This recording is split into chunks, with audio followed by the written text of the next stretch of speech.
آپ جانتے ہیں کہ اس دن کیا ہوا جب پرویز الہی والا معاملہ تھا. عدالت نے حکم دیا کہ آپ ان کو گھر پہنچا کے آئیں اور آپ ان کو گرفتار نہیں کریں گے، لیکن چونکہ گرفتاری کا اوپر سے حکم تھا تو گرفتاری معاملے پر پھر وہ سب کچھ ہوا. اب امجد رفیق کے سامنے توہین عدالت کی درخواست ہے، اس پر انہوں نے سماعت کی ہے اور 3 بڑے افسران کو طلب کر لیا ہے.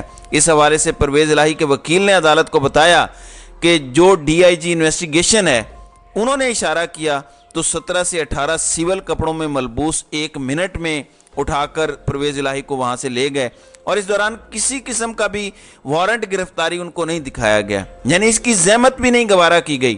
وارنٹ تو اس لیے دکھائے جاتے ہیں کہ کسی شخص کے کوئی حقوق ہوتے ہیں یا ان کو یہ تاثر دیا جاتا ہے کہ آپ کے خلاف قانون کے مطابق کارروائی کی جا رہی ہے یا قانون کے تحت آپ پر الزام ہے تو اگلا مرحلہ یہ ہوگا کہ آپ قانون کے مطابق اس کو ڈیفینڈ کر سکتے ہیں.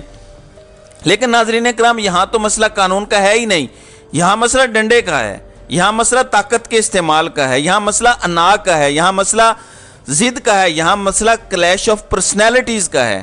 آپ دیکھیں کہ ابھی خبر ہے کہ چینی کی قیمت 200 روپے پر پہنچ گئی ہے. جو مرضی ہو جائے، ان کرداروں کو عوام سے کوئی غرض نہیں ہے، ان کا مقصد اپنے اقتدار کو طول بخشنا ہے. آج کی ڈان کی خبر ہے، ڈان کی خبر کے مطابق آرمی چیف کی تاجروں سے ملاقات ہوئی ہے. آرمی چیف نے ان کو یقین دلایا کہ ڈالر کی جو شفافیت ہے ایکسچینج ریٹ کے اندر اس کو وہ لے کر آئیں گے. دوسرے نمبر پر لوگوں نے دعویٰ کیا ہے، جس میں عمر اظہر بھی شامل ہیں، ان کے مطابق عاصم منیر نے اس میٹنگ کے دوران اسحاق ڈار اور شہباز شریف کی بہت تعریف کی ہے. آپ جانتے ہیں کہ نگران وزیر اعظم انوار الحق کاکڑ بھی یہی کہتے ہیں کہ ہم پچھلی حکومت کی پالیسیوں کے تسلسل کو جاری رکھیں گے.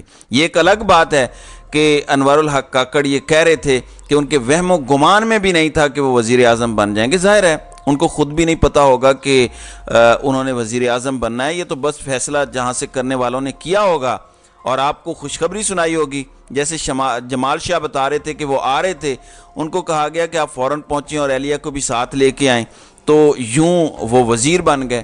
تو پاکستان میں یہ چیزیں تو ہوتی ہیں، یہ ان سب کی بڑی مہربانیاں ہیں.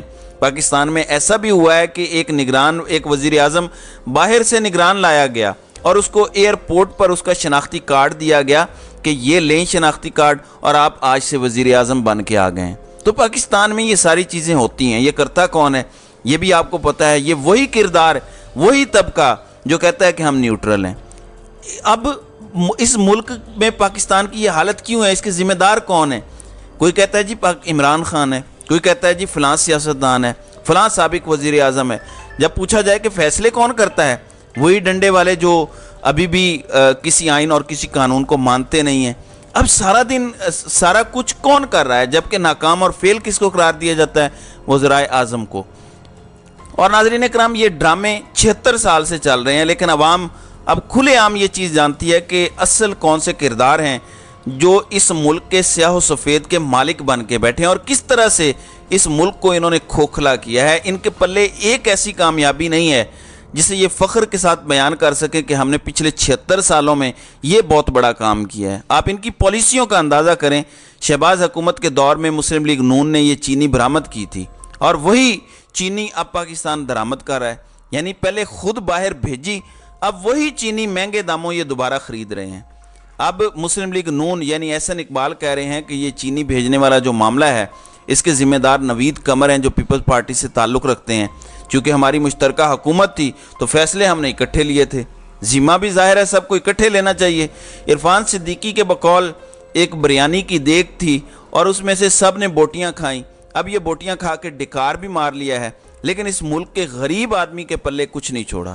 اب خبر یہ بھی ہے کہ سندھ میں یہ حکم دیا گیا ہے کہ پیپلز پارٹی کے بنائے گئے سسٹم کو توڑیں. پنجاب میں بھی یہی کچھ ہو رہا ہے، پاکستان میں یہی سب کچھ ہے. اگر آپ ان کے منظور نظر ہیں تو پھر آپ جو مرضی کریں، لیکن اگر آپ منظور نظر نہیں ہیں تو پھر اگر آپ ٹھیک بھی کر رہے ہیں تو آپ غلط ہیں. آپ پیپلز پارٹی کو رگڑا لگانا ہے لگا لیں، کیونکہ مسلم لیگ نون کو سپیس دینی ہے سو وہ دے رہے ہیں. اور حفیظ اللہ نیازی یہ بتا رہے تھے کہ اس وقت جو موجودہ آرمی چیف ہیں جنرل عاصم منیر، وہ یہ سمجھتے ہیں کہ موجودہ معاشی مسائل کا حل صرف نواز شریف ہی نکال سکتے ہیں. تو یہ ان کی مینٹل اپروچ ہے. پچھلے 30 سال سے کون اس ملک پر حکمران رہا آپ میرے سے زیادہ بہتر جانتے ہیں. خیر، عوام بہت اچھے سے جانتی ہے کہ یہ کردار کس طرح سے اپنے اپنے مفادات کا کھیل کھیل رہے ہیں۔ تو ناظرین کرام، آپ کی اس ویڈیو کے حوالے سے کیا رائے ہے؟ آپ اپنی رائے کا اظہار کامنٹ سیکشن میں ضرور کیجیے گا۔